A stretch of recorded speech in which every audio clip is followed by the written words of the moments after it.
Hello and welcome back to McFly's Movie House. I'm your host, Marta McFly, and today we're doing something a pinch different from last time. As I'm sure everybody knows by now, Denis Villeneuve's Dune, the second part, has already come out by the time this episode releases, so I figured this is a perfect time to discuss David Lynch's Dune from 1984, a commercial flop that the director has basically disowned himself. But the reason I want to chat about it is, look, it's not a masterpiece. I'm not here to tell you that, but I also think that it's a lot more despised than it should be. And as a huge Lynch fan myself, I feel like he gets flack for this one to this day for a movie with issues that weren't entirely his fault, not to mention that some good came out of it as well for his future projects. So all this to say, I think it's really interesting to chat about. And with me today to help out is a very good friend of mine. He also happens to be in the film content creation space. He's a wealth of knowledge when it comes to all things cinema, and he's also an aspiring filmmaker as well. But most importantly, he's a massive Dune fan. He has some killer copies of the book that's based off of by Frank Herbert. So without yapping on for hours, I'm welcoming Marta Padilla to the pod. Hello, my friend. How are you? I'm doing good. How are you? I'm good. How excited are you to chat about Dune?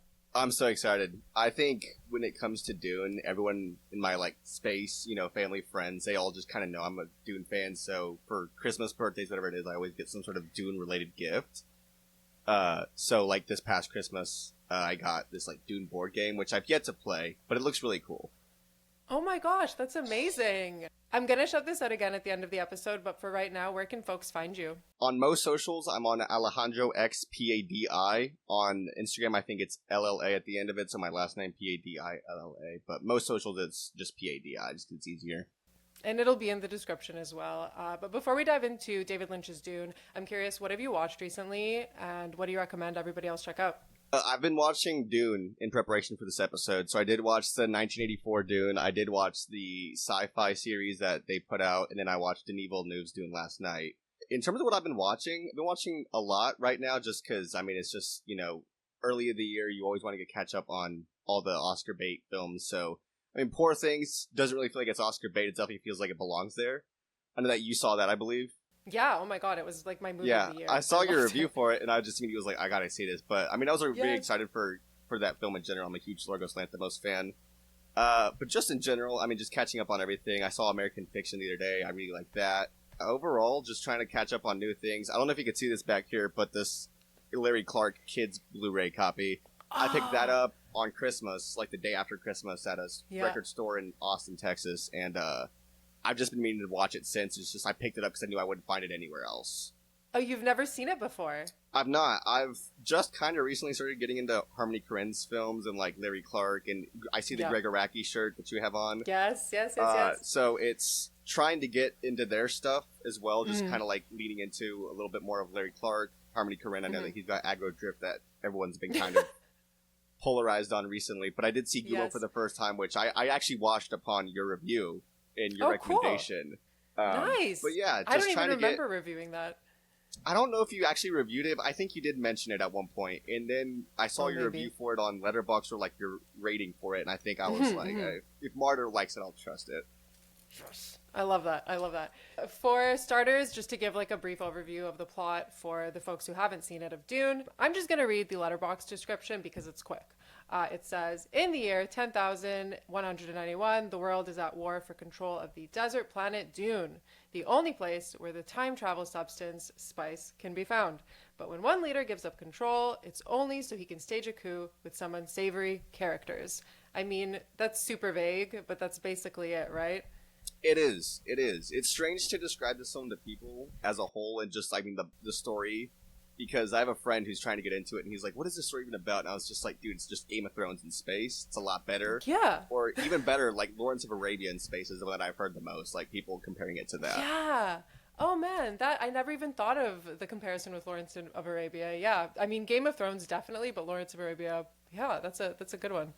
How much research have you done on this 84 version of David Lynch? Let me tell you, I've done so much. We'll get into it, but I've done a Okay. lot. I also have his two biographies as well, which are Hmm. just such a wealth of information. So to give everyone, I guess, context of what was going on for Lynch at the time, so he started his directorial career with a bunch of short films, and then in 1977 he made his feature debut with Eraserhead, and then in 1980 he did The Elephant Man, which I remember watching in high school. Have you seen it? It's a brilliant film.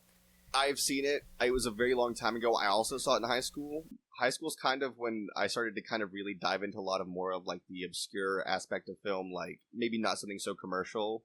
David Same. Lynch was always at the top of every list of like directors to watch, and so that was Yeah. one that I remember watching. And then it was actually around the same time that Denis Villeneuve had announced that he was doing an adaptation of Dune, and I had a professor who told me that David Lynch did it, and I saw his name on there, and I was like, oh, well, if he did it, and his name is always at the top of these lists, it's gotta be good. Yeah. But yeah, that was my first experience watching it. After The Elephant Man, I think 4 years later, that's when Dune was released. And Lynch was a fan of the novel, and there were certain elements and I guess characters that attracted him to the story, especially that of our lead, Paul Atreides. And as I mentioned, I was reading Lynch on Lynch, one of those biographies, and producer Stuart Kornfeld, who brought the project of The Elephant Man to Lynch, he had his own theory on why Lynch decided to take on this daunting task, because it was daunting, especially for him, who only had 2 features under his belt. So Kornfeld said, quote, I think David had spent enough years dealing with being a broke artist and living through the nightmare of, this is never going to happen to me. And in another biography, Room to Dream, which actually describes Lynch's coming up in Hollywood really well, and I really recommend it. But basically, Lynch and Dino De Laurentiis, the producer behind Dune, he had him approach him with a blank check. And I mean, for production. So if you're a young director, if you're getting approached with a blank check, if you love the story, why wouldn't you do it, right? Like, it just makes sense, no? Yeah, I mean, absolutely. I think any Yeah. writer would like that now. I believe, it's a lot easier for a story like that to hear about, especially with like a time in the 70s, whereas streaming now, it seems like a lot of established directors, people who, people know the names of Martin Scorsese, Kristen Stewart, I think is trying to get a film funded right now. And they can't get anyone to fund them because just streaming is just terrified of really cutting a blank check for anybody, and then they cut a $55 million check for the guy that did Ronin 47, so... So, to rewind a pinch, in the past, before Lynch got his hands on Dune, he wasn't the first to tackle it. I feel like you know where I'm going with this. So, in 1971, I don't know if you know this part actually, the Planet of the Apes producer, Arthur P. Jacobs, he had a twinkle of an idea to make Dune into a movie, and shortly after acquiring the rights, he had a heart attack, and he died. And then after that, Alejandro Jodorowsky tried making it into a 10-hour film as well. There's a great documentary I suggest people watch if they haven't seen it, called Jodorowsky's Dune, which takes you through the entire journey of him trying to make it. It's bonkers. From what I recall, yeah, there was supposed to be a score by Pink Floyd.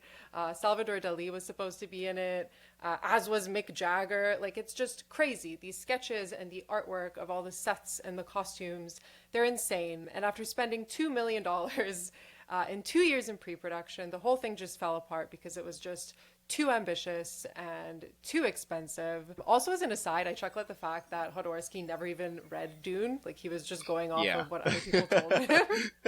Like, isn't that crazy? I rewatched it the other day as well in preparation for this, just to kind of like refresh my memory, because I had seen the documentary before, but it is kind of crazy that he's never read the book and that he just went off of what people have told him. Like, I still think about it. I still tell all my friends about it. I'm like, dude, like, none of this sci-fi that you see now, it would be possible if, like, if he didn't get all these people together. Right? And do you think, like, if he had a chance to make it, would it have been as successful as some people say it would have? I don't think it would have been as successful amongst, like, I don't think it'd be a very commercial film. That being said, though, there are people like us out there who go out of our way to watch something like The Holy Mountain or El Topo or Fan Release, and they have a real cult sort of following to them. And in a way that sort of became, I think, David Lynch's Dune, because, I mean, he even said that he saw it, he hated it, he thought it was terrible, but it's like, the reason it ended up that way is just so much interference from everybody else. Like, Totally. You're lucky you didn't get that interference. Yeah. Exactly. And so after that failed attempt, I don't know if you know this, but Ridley Scott almost took control of developing it into a movie. Did you know that? I had heard a few different things about him being involved, but it's also just one of those stories that, I mean, Of being a huge hearsay. fan of it, even I'm like, I wish I could do Dune someday. But I can understand why Ridley Scott would want to do it. He's big into sci-fi. He, I mean, pretty much jumpstarted all the alien stuff in '77. Totally. I think it makes sense. It's one of those movies. It's kind of like, at some point you hear so many directors have had their name in the running for something big, and it makes sense for, I think, Ridley Scott to have been involved as well. Totally. But so then I couldn't figure out why he didn't do it, but he didn't do it. He did Blade Runner instead.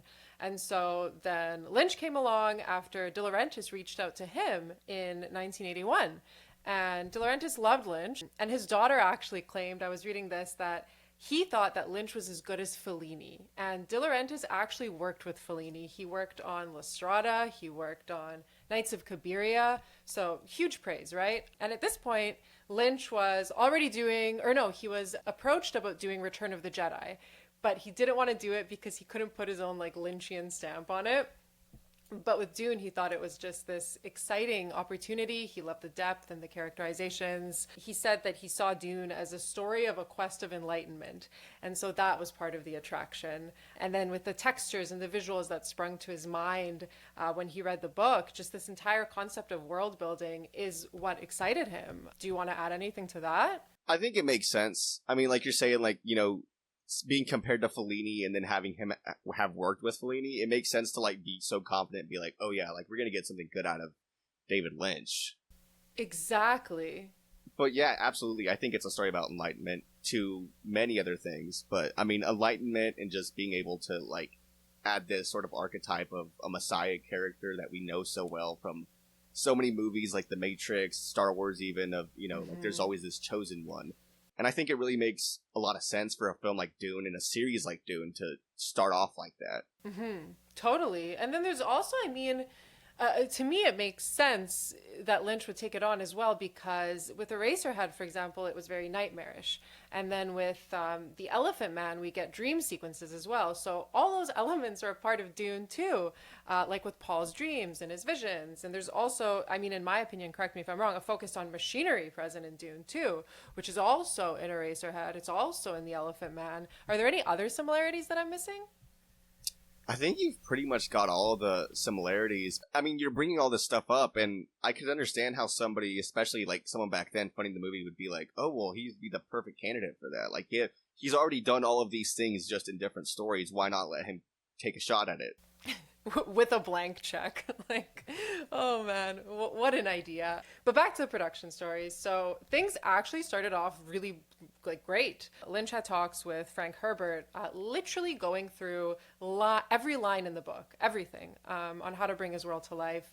He did, I believe, 7 drafts of the script. And he initially wanted to co-write Dune with Chris DeVore and Eric Berggren, who worked on The Elephant Man. And De Laurentiis didn't like that. And this is where he started getting involved, or so Lynch says, allegedly, I should add.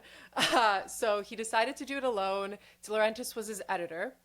And they finally narrowed down the script to 135 pages, and a lot needed to be cut. And this is where things begin being a problem because De Laurentiis didn't want to make him or allow him to make a movie over 2 hours and 17 minutes long because he wanted to make some money. So things like voiceovers were incorporated versus actual scenes. Lynch actually hated that, and he even said this is just not the way to be doing things. But in the movie, there's an obscene amount of voiceovers, and according to Lynch, while some of those were supposed to be there, I'm pretty sure 40% were added later on to make things easier for people who didn't know the book. And in the theatrical run, too, people were handed out cheat sheets with like names of who everybody like is. That's also in the novel as well. So really, it's like, yeah, the copy that I have anyway. I've bought like 3 different copies of it. But I actually had an old copy of the 1984 like tie-in that came with the movie that has like the David Lynch artwork on it. That one had a cheat sheet on the back of it that had all the phrases like Muad'Dib, that had all of the like Shai Hulud. Like every single thing was described like to a T.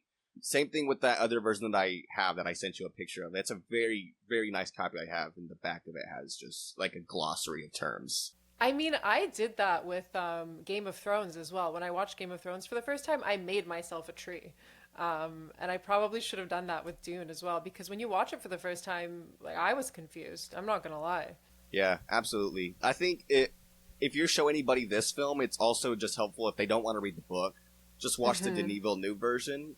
Get like a YouTube video that just explains everything, and it just makes so much more sense. Yeah. Obviously, compressing the film so much time wise, that was a huge issue for this version. And with those voiceovers, I mean, what did you think? Because sometimes they felt constant for me, and it honestly kind of took me out of the movie personally.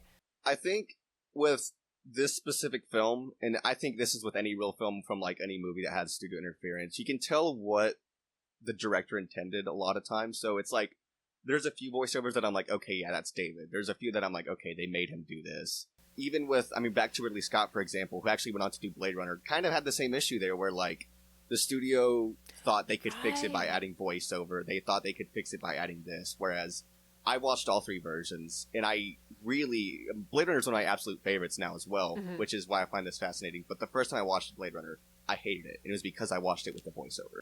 I see. See, that didn't bother me that much in Blade Runner. I don't know why. Although, granted, I need to revisit it, but it really bugged me in David Lynch's Dune. But what else was he going to do? I mean, important scenes were cut out as well because of De Laurentiis, which is why the second half feels very, very rushed, in my opinion. And actually, when I was watching it this time around, it was after I've obviously seen Denis Villeneuve's Dune Part 1, and I realized that David Lynch's Dune, for the most part, is fine up until the point where Part 1 of Denis Villeneuve's stops, if that makes sense.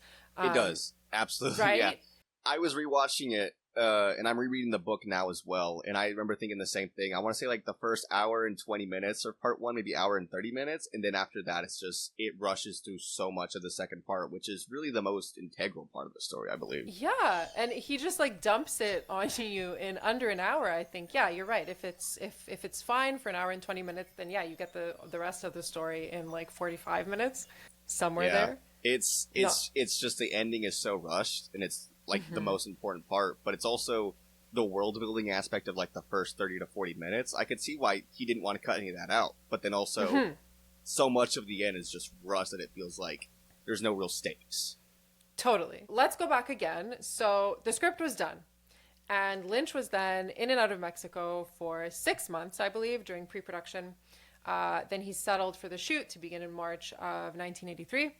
And then production designer Anthony Masters, who did 2001: A Space Odyssey, he was on board, crazy, as was special effects artist Carlo Rambaldi, who did Alien, he did E.T., so Lynch just had this, like, everything was set up to be good, except for that script, right? So 2 weeks were devoted to rehearsal, and then filming began March 30th at Churubusco Studios, which I found out is the oldest movie studio in Mexico, or one of. And there's a great story from the production of Dune that details all their work in Mexico. It's by the New York Times, so definitely check that out if you haven't. But it explains that Mexico just seemed like the logical place to shoot in, because in Europe, there was no country with enough stage space and desert, while in Hollywood, having to rent that many stages would have cost so much more, right?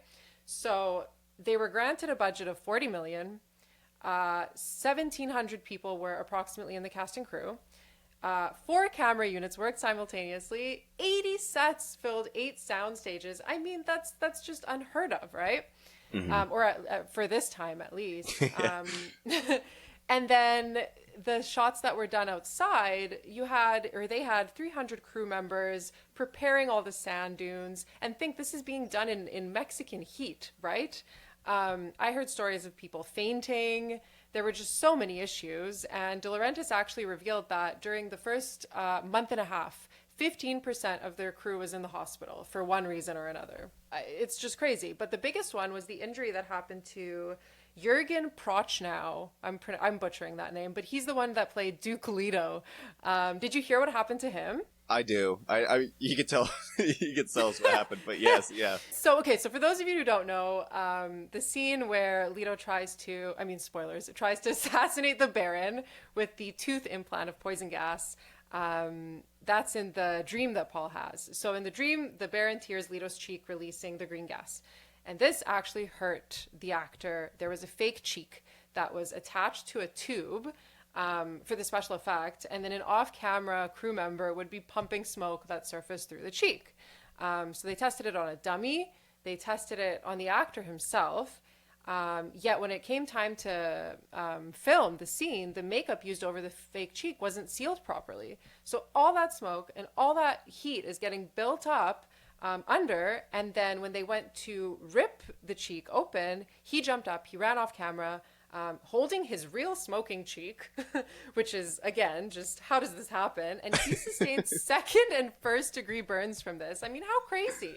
I think hearing about that story is just one of those things where it's like you just hear about a cursed production, and every time you tell somebody about a scene in a movie, you're like, this actually happened during this. So it's like Lord of the Rings, him hitting the helmet and breaking his foot. It's like, that's just the one that Dune fans know. So with all these issues going on, it just wasn't turning out what Lynch wanted it to be, to say like the very least. The production costs were escalating during filming. This was 3.5 years. It exceeded its $40 million budget, which I adjusted it to inflation. Let me see. That would have been $99.5 million in 2015. So this just also significantly reduced those initially great special effects, which means that some of them look fantastic, and then others just look like a dumpster fire, like those shields. Do you remember the shields? Yeah, I was going to say the shields. I think everybody says the shields. It's always the shields. I don't even know what else, but like that's the thing. Some of those effects really don't look that bad.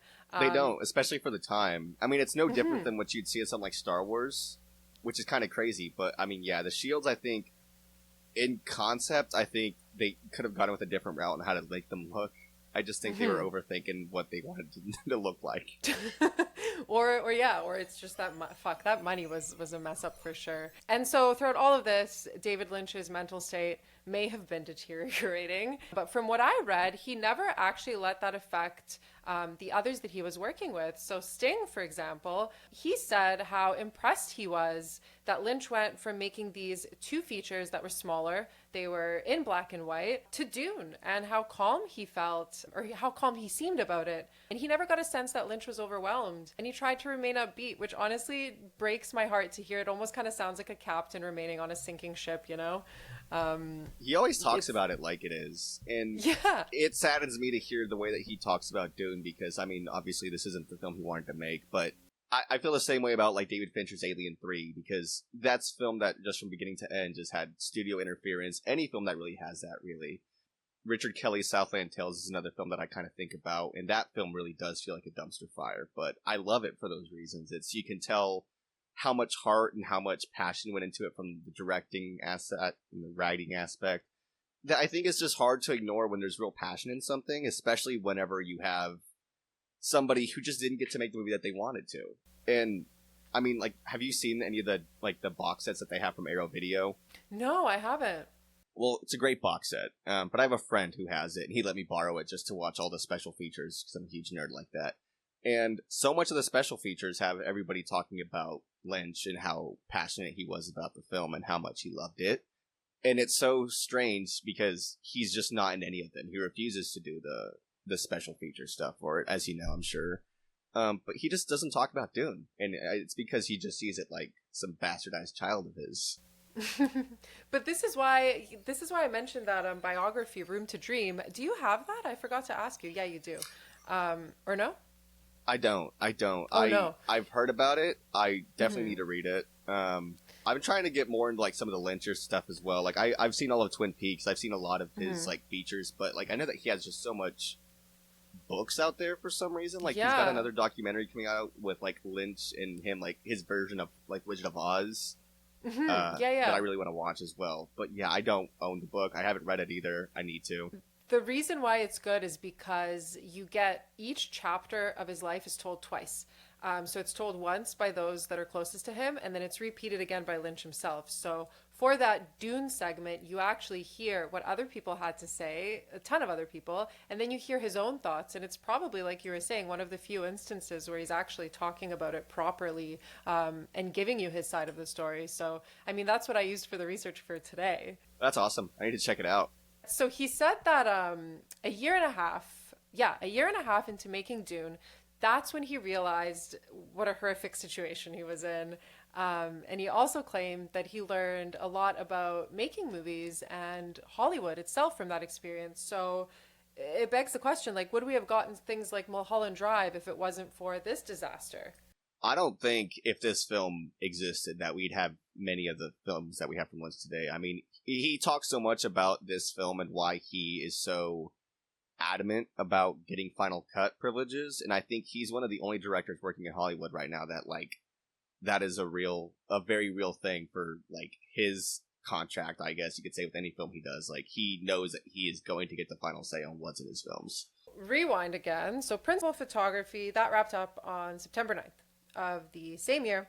And then Lynch spent an additional 4 months, 4 months working with models and in special effects, still in Mexico.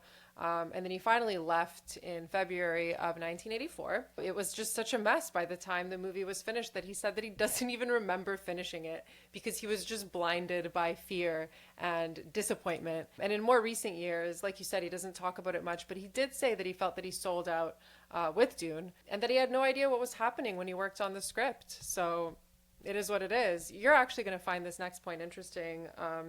I discovered it the other day. So with the first cut of Dune, the rough cut, that was 5 hours long. And it was screened only once in Mexico. I wonder what that was like. Do you know about this?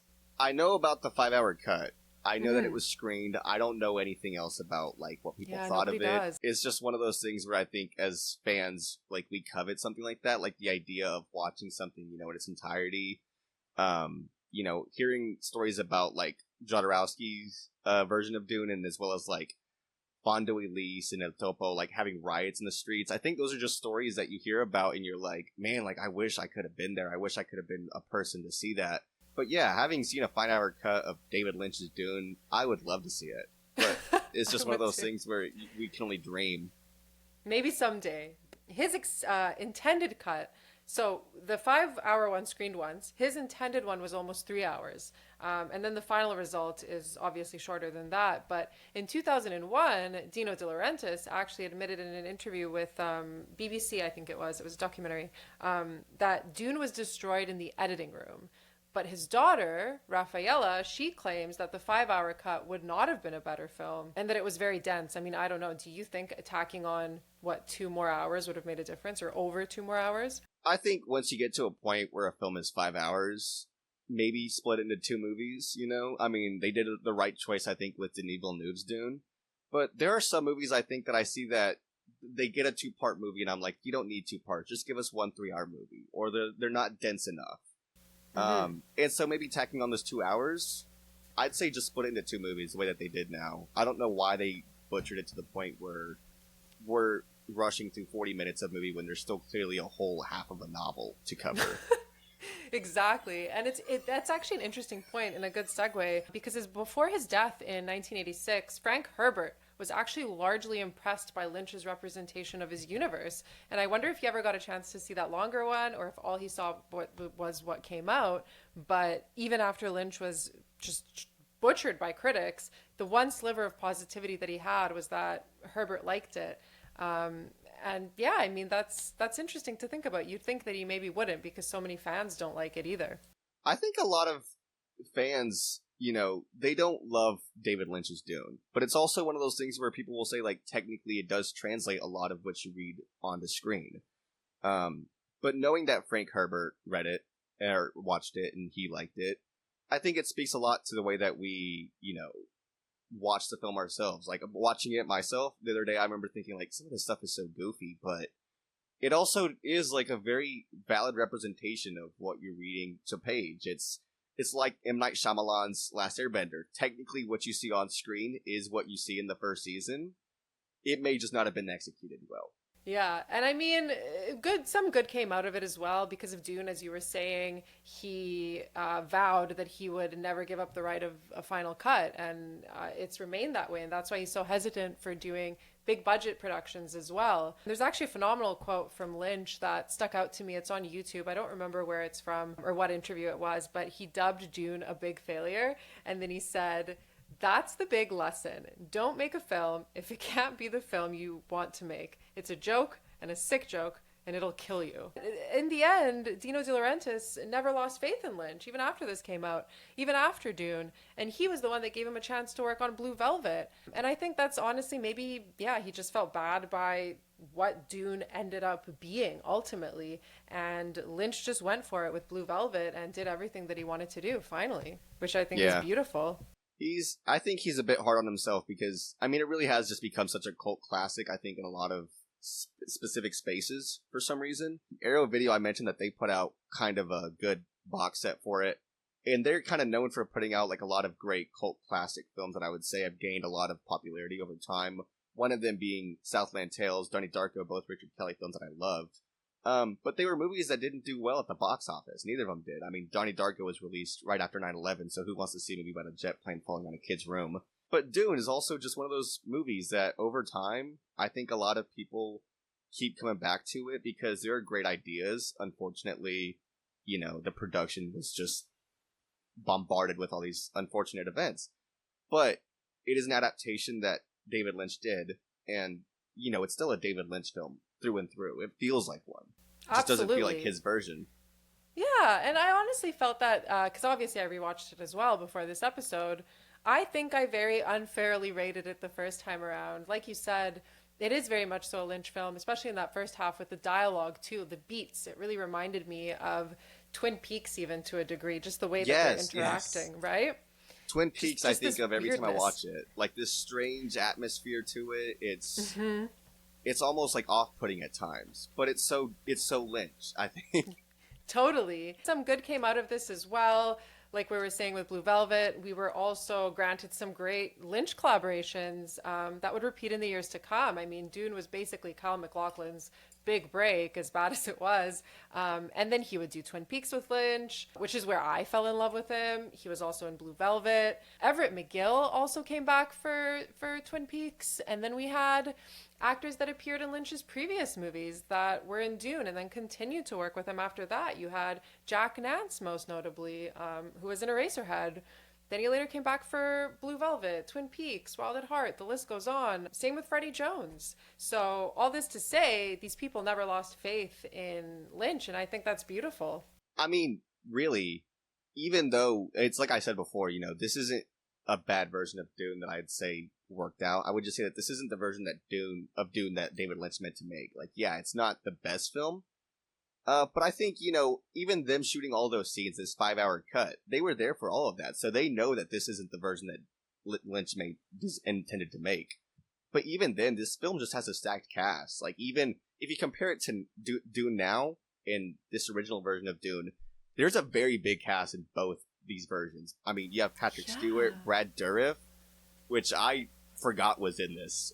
Yeah. Max von Sydow, who's Seventh Seal, you know, legendary actor. I was geeking out over Max von Sydow because when I watched Dune for the first time, this was before I was such a big Bergman fan, and I was going through the cast just list before I started this rewatch recently, and I was like, wait a minute, Max von Sydow from Bergman movies, what's he doing here? And I totally missed that the first time around, but yeah, you're right, he's in there too. It's crazy. But above all, I think Lynch is an American filmmaker. Obviously, he focuses on stories that are in America, and even though those themes can be universal, he still injects elements that are so very American. And by that I mean, you have the Pacific Northwest and the beauty of that in Twin Peaks. You have the, you know, allure and horrors of Hollywood in Mulholland Drive. You also have that take on the American road trip, or a road trip movie that's Wild at Heart, right? So, and so on and so forth. So I think after Dune, Lynch returned to that, and thank God he did, because like we were saying, after Dune, Blue Velvet came out 2 years later, and then Twin Peaks, that changed the TV procedural game, in my opinion. Anything else that I'm missing? I don't think so. I think Twin Peaks, though, as a whole, really changed the game in terms of, like, what TV could really be. Like, I mean, I've seen so many different videos about Twin Peaks. I'm such a huge Twin Peaks fan myself. Same. I actually have this, like, really big book, if I can show it to you. Please. Oh my gosh, I think I have the exact same one. Is it the this Twin one? Peaks? Yes, I'm staring at it right now. Yeah, I found it at like a used bookstore for like $3. It was like the clearance section. I was like, you know what, dude? This is mine now. I bought that for full price. That came out before the Twin Peaks: The Return came out, and that was my reading material to prepare for that third season. Oh, I didn't get that until after I watched the show in its entirety. So that was one of those things where I remember watching it, and then also getting into Lynch's like all of Twin Peaks. Really, it was so hard for me to figure out what to watch, especially with like, do you have Twin Peaks on disc? me? I have Fire Walk with Me, but not the entire show. So I have the entire show on Blu-ray, and for every episode, there's like this thing that has like the log lady as like an intro. And for the first time watching it, I was like, what is this? I was like, what is this show? What is this? What is this log lady thing? Yeah. Oh, that's wild. So would Twin Peaks be your favorite by him then? I think Twin Peaks or Mulholland Drive is probably my favorite work of his. He's such an interesting filmmaker to watch. I think that it's really hard for me to pinpoint down one, but those are the two I constantly come back to. I mean, with Dune, there's so much to cover, especially with like the story as a whole, but with David Lynch's Dune, I mean, did you know David Lean almost did a version of it? No. I think Tell before me they about did. that. I mean, it was, he turned it down pretty quickly, but I think they offered it to David Lane. And he did Lawrence of Arabia, so that was one of those things where it's like, Dune constantly being described as Lawrence of Arabia in space. Like, why would he want to do Lawrence of Arabia in space? So, I mean, I could talk to you about Lynch for hours, but I think this is all we have time for right now. But can you give us a refresher of where people can find you? I'm on most platforms, Instagram, Twitter, I guess X now, I don't really call it Twitter, or X. Yeah, nobody does. TikTok as well, but most platforms, Alejandro XPADI is my last name, Paddy. Letterboxd as well, I'm on there. Amazing. Relay, I think we can give a shout out to Lucio, the Lucio brothers. Relay as well. Well, I'm so honored to have had you on here, and I hope you come back. I think you will come back, actually. So yeah, hopefully, whenever I'm back, we can talk about Dune Part 2. See if maybe Denis Villeneuve actually did better than Lynch, because as of now, we only see half a story. That is true, but it was a very good story at that, so... It is. We will see. Well, I will talk to you soon. Thanks for coming on. Yeah, absolutely. Bye. Thank you so much.